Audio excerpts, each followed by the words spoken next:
Vous êtes bien sûr sur New World Info 1 et dans Sport Magazine. Un plaisir d'avoir votre attention, vous, nos chers téléspectateurs et chers internautes qui nous suivez un peu partout dans le monde. Bonjour, bonsoir. N'hésitez pas à liker cette émission et à la partager autour de vous sur notre chaîne YouTube. Alors, dans ce numéro spécial, bien sûr, nous parlons d'un tournoi, un tournoi chrétien, espoir et vie au service de l'évangélisation.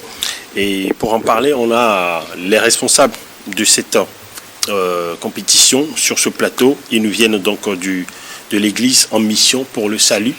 D'abord, Vicente Noussoulé, je commence par vous parce que vous êtes un habitué de la maison. Nos chers téléspectateurs et internautes vous connaissent très bien en tant que consultant sportif. Mais là, vous êtes sur ce plateau en tant que chargé à l'organisation autour de cet événement. Avec une autre casquette, on dit souvent. Oui, merci Helmut, merci pour cette passe décisive. Je suis très ravi de venir parler de ce tournoi qui vise tout simplement l'expansion de l'évangile de Christ, et nous venons de la part de l'Église en mission pour le salut, comme tu l'as dit dans ton introduction, et nous sommes tout simplement soutenus par la vision de deux hommes qui ont quand même eu l'idée de créer une église aujourd'hui qui s'appelle l'Église en mission pour le salut, et le siège c'est le temple Rehoboth qui est ici à Bepota de Ganto. C'est une église qui est née en 98 et dans 3 ans nous allons fêter les 30 ans d'existence, et je pense que c'est par cette vision-là qui est portée par le révérend Kofi Samuel que presque tout le monde connaît, et également le pasteur Ajianvi Kokou François, qui sont quand même deux figures emblématiques du Landerneau Gospel togolais tout simplement. Et donc il ne faut pas oublier que nous sommes également là parce que il y a un jeune homme qui a porté une vision, et cette vision-là, c'est en faveur de la jeunesse. Il s'appelle M. Samuel Atoum, président de la jeunesse de l'Église en mission pour le salut, Temple Rehoboth. Alors, à un moment donné, je me demandais à quand tu vas t'arrêter, parce que au début, j'étais juste salué pour que tu puisses te présenter, mais c'était bien fait quand même de pouvoir présenter l'Église, et puis de pouvoir situer le contexte. Mais vous n'êtes pas seul sur le plateau, puisque vous avez également un autre membre de l'organisation. Bienvenue Eda, un plaisir de vous avoir. Un plaisir d'être avec vous sur ce plateau. J'imagine que c'est votre première chez nous. Oui, bien sûr, c'est ma première fois chez vous. Alors, puisque vous avez la parole, je vais vous poser cette première question, celle de savoir l'origine même de ce tournoi, c'est-à-dire, bien sûr, quand on parle d'église, on parle de prière, de camp de prière, de retraite, de beaucoup de choses, mais pas forcément de football. Oui. Et d'où est venue cette idée d'organiser une compétition comme ça? Merci. Alors, le tournoi Espoir et Vie est né d'une vision, et cette vision, c'est pour prendre par le football, sauver des âmes, propager l'évangile, parce que qu'est-ce que les jeunes veulent faire? Les jeunes veulent s'épanouir, les jeunes veulent s'enjailler, mais en Christ on n'est pas coincé, donc pourquoi pas passer par ces événements pour ramener ces jeunes à Christ.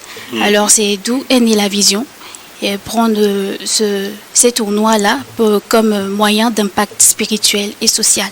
Voilà. Alors, moyen d'impact spirituel et social, là vous rejoignez déjà les objectifs.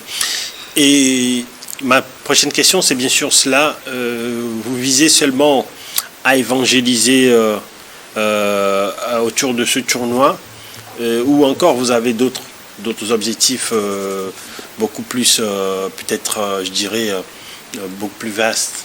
Oui. Bon, d'abord, c'est d'aider, les jeunes à s'épanouir.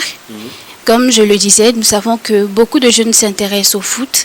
Et pourquoi pas passer par ce point stratégique-là, justement pour les ramener à Christ, comme je disais. Donc, je dirais que c'est en vrai la vision même du tournoi. Et au cours de ces tournois, est-ce que vous avez, par exemple, des messages que vous faites passer? Parce que est-ce que vous rassemblez des groupes de jeunes qui viennent jouer uniquement ou vous avez des séances, ou bien vous avez par exemple, comme on voit dans le football professionnel, on a des pancartes ou encore des panneaux où il y a des messages qui sont véhiculés? Oui, mais nous les faisons par les réseaux sociaux. Okay. Oui, justement pour attirer ces jeunes-là.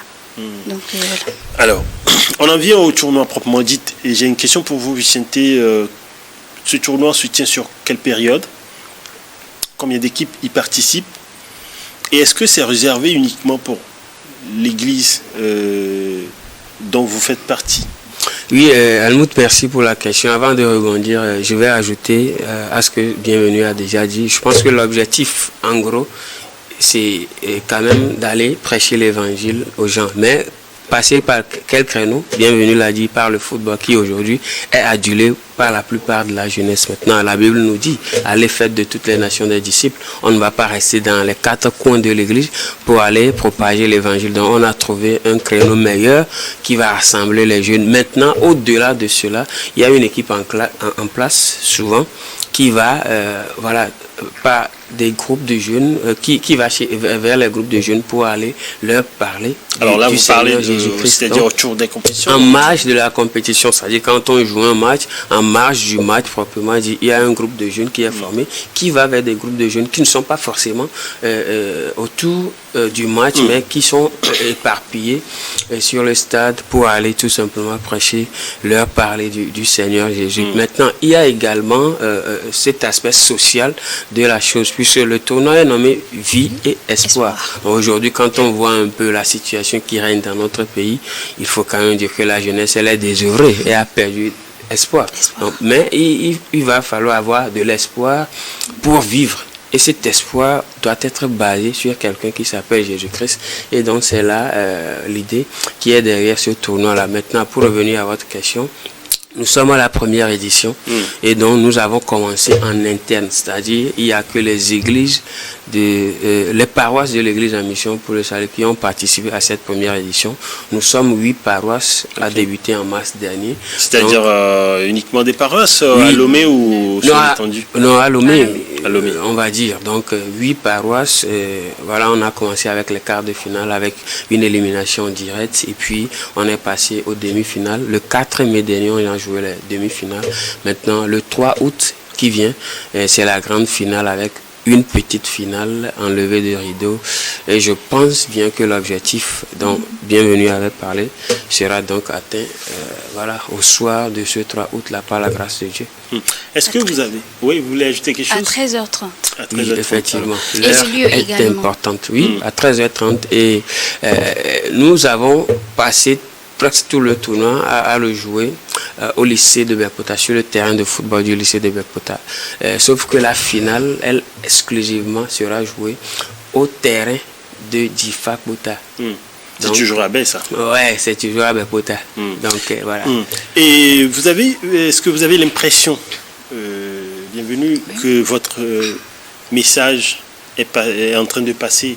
Est-ce que vous avez l'impression d'avoir davantage d'âme, comme vous le dites, à chaque fois que vous organisez ces événements? Oui, en effet, parce que ce n'est pas qu'un tournoi classique. Oui, nous avons déjà eu des fruits. Oui, nous avons eu à gagner des âmes par ce tournoi. Donc, je pense que avec le temps, nous allons y arriver. Et est-ce que déjà vous vous projetez vers l'avant, c'est-à-dire sur de prochaines éditions, par exemple? Bien évidemment, puisque maintenant c'est qu'en interne, comme venait de le dire Vicente, et par après, je pense qu'on va l'élargir un peu. L'élargir, c'est-à-dire C'est-à-dire sur les autres dénominations, on va dire. C'est-à-dire à d'autres églises. Voilà, d'autres églises. Et j'ai une question précise pour vous. Tout à l'heure, on parlait de ce tournoi, mais on n'a pas évoqué le côté féminin. J'ai envie de vous poser la question, est-ce que ce tournoi est exclusivement réservé aux hommes de l'église? Oui, pour l'instant, c'est que pour les hommes, mais par la suite, je pense que nous allons organiser aussi le football féminin. Vous pensez ou... Je pense bien. Je pense. Parce que il n'est dit nulle part dans la Bible que Ouais, le sport soit réservé uniquement aux hommes. Effectivement, mais à vrai dire, tu sais, Helmut, déjà dans notre pays ici, le football qui est plus connu, c'est celui masculin. Ouais. Maintenant, Oui. c'est vrai que le football féminin est à la traîne, mais nous, on ne va pas suivre le pas comme ça. Donc, je pense que c'est une idée même que tu nous as donnée. À la prochaine édition, on va quand même penser tout simplement réinventer tout simplement le football féminin à notre manière, en organisant également pour les églises de nos paroisses. Et puis après, on va rester dans une dynamique beaucoup plus large en incluant d'autres églises, d'autres dénominations, parce que nous sommes le même corps. Bon, de toute façon, on a vu l'image tout à l'heure, le fait qu'il y a eu des arbitres, et 2 d'ailleurs, femmes autour du tournoi, ça prouve à suffisance que vous envisagez, vous avez de bons cœurs envers la gente féminine. Non, il faut dire qu'aujourd'hui, que la femme a une place importante dans la société. C'est-à-dire, c'est vrai que jadis, ce n'était pas le cas. Mais aujourd'hui, nous avons des femmes ministres, nous avons des femmes présidentes. Donc, cela veut dire tout simplement que nous devons également nous inscrire dans cette logique-là, d'inclure la femme dans la dynamique sociale surtout. Et puis, dans ces activités-là, nous avons, quand je prends par exemple Vicence Amedome, qui est arbitre féminin, qui est aujourd'hui officie les matchs internationaux. Oui. Cela veut dire tout simplement que la femme doit être mise à la lumière, et c'est dans cette optique-là même que l'Église en mission pour le salut s'inscrit en quand même mettant souvent la gente féminine devant ces choses-là. Quand tu vois un peu notre club de supporters, mais il est presque exclusivement constitué de filles. Bon, donc, justement, parce que vous n'avez pas de tournoi pour elles. Elles ont quand elles ne jouent pas, elles sont obligées de supporter. Ouais, non, je pense qu'elles sont en train de se préparer également pour leur tournoi. Pour un début, c'est bon. Ouais. Et si vous avez un avis à donner par rapport au challenge même du tournoi, c'est-à-dire aux jeux, aux compétitions, c'est-à-dire aux matchs, à ce que vous proposez aujourd'hui, vous diriez quoi? La main sur le cœur, bien sûr. Oui, à vrai dire, il faut dire que au début, c'était pas évident. Il y a eu des matchs vraiment pas de niveau. Mais aujourd'hui, avec le temps, on a quand même constaté que ce sont les meilleurs qui avancent, et on a quand même un football tout simplement chatoué, un football qui va avec l'intention, parce que l'intention au préalable, c'était quand même de faire sortir de là également des talents. Et donc, je pense aujourd'hui que, comme Bienvenue l'a dit, que ce soit sur le plan de l'évangélisation en premier, et que sur le plan du talent, du potentiel, nous pouvons dire, par la grâce de Dieu, que nous avons eu énormément de retours positifs, et nous rendons grâce à Dieu pour cela. Maintenant, nous attendons également la finale pour voir si nous allons tout simplement retenir quelques bons talents pour en faire une équipe générale de l'Église en mission pour le salut. Alors, on arrive quasiment au terme de cette émission consacrée au tournoi Espoir et Vie, dans la finale. Non, vous n'êtes pas encore à la finale, vous êtes... Non, nous avons déjà joué les demi-finales. Demi-finale. La finale va se jouer le 3 août. Le 3 août prochain. 2025 sur le terrain, GMT. Sur le stade du 27 avril de Difak Bota à 13h30, en commençant avec une petite finale entre Glory FC d'Ave Pozo et Lumière FC de Djagbe. Maintenant, à 15h00, nous aurons la grande finale qui va se jouer entre Rehoboth FC, qui se veut être l'organisatrice du tournoi, qui vient de Bepota, et puis face aux élus de Bodjami, qui vraiment sera un rival de taille pour Rehoboth FC. Alors déjà, pour vous projeter vers l'avant, vous pensez améliorer quoi par exemple dans ce tournoi? C'est vrai que vous parlez tout à l'heure du football féminin, ça c'était mon idée, pas la vôtre. Est-ce que vous avez déjà pensé à, au-delà de pouvoir élargir le tournoi à d'autres églises, apporter quelque chose d'autre? Oui. Bon, comme vous venez de le dire, on a pensé au football féminin. Vous nous avez donné l'idée, donc je pense que nous allons ajouter ça à la liste pour apporter un petit plus à ce tournoi. Donc, Alors, on arrive au terme de cette émission. Comme je l'ai dit, Vicente, si vous avez, par exemple, un mot à dire à l'endroit de l'Église en mission, pour le salut, ou encore de toute autre personne qui aimerait venir sur cette finale, ce serait quoi? Merci Helmut déjà pour l'opportunité. Merci également à la direction. New Water est en train de faire un travail exceptionnel dans le paysage audiovisuel, surtout sportif, aujourd'hui de notre nation. Maintenant, je veux ajouter globalement par rapport à ce que Bienvenue a dit, il faut dire que c'était une première édition, une édition expérimentale. Donc, nous avons appris beaucoup et donc je pense que prochainement nous allons beaucoup plus médiatiser le tournoi parce qu'aujourd'hui il faut dire que la plupart des jeunes sont sur les réseaux sociaux et donc il va falloir mettre beaucoup plus d'investissement sur les réseaux sociaux prochainement et ça commence par la médiatisation du tournoi et donc je pense que tu seras là avec New World à la finale et donc déjà c'est un pas vers un avenir meilleur et je profite également de l'instant pour remercier nos deux papas qui sont toujours derrière nous, le révérend Kofi Samuel et notre papa Jean-Vicq Kouakou François, sans oublier le président de la jeunesse et l'église en mission pour le salut, M. Samuel Atohou.